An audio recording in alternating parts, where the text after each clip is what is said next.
Now, the trial of Egypt's ousted President Mohammed Morsi has been adjourned until January next year. The former leader is in court on charges of inciting the killing of protesters in December last year. Hundreds of Islamist supporters have gathered outside the court in Cairo amid a heavy police presence.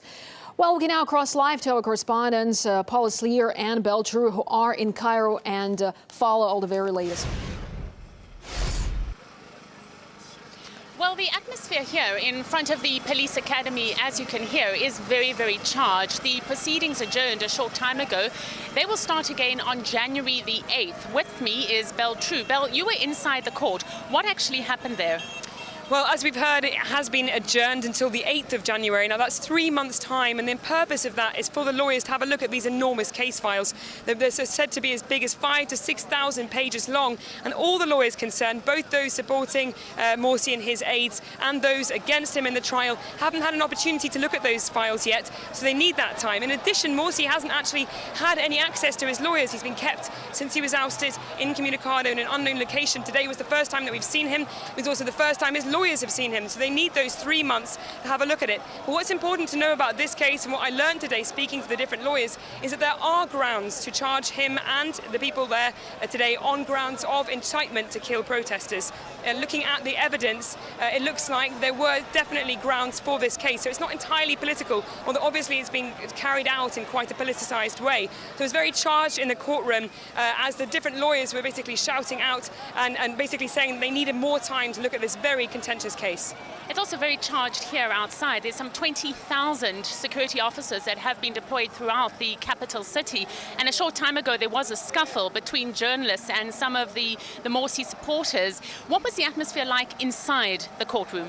Well, it was equally as charged. As soon as we saw the members of the Muslim Brotherhood and the political aides of Mohammed Morsi, and of course Mohammed Morsi himself, the whole place erupted into contrasting chants. The Muslim Brotherhood themselves and Mohammed Morsi said they did not recognize this court. They say that illegitimate and that Morsi remains the president of Egypt. Meanwhile, those who were standing against him, the legal teams against him, were saying execution, execution, he must return to jail. So it was extremely raucous in there. At one point, a fight broke out between journalists and lawyers. The lawyers of Mohammed Morsi accused the journalists of being paid by the state.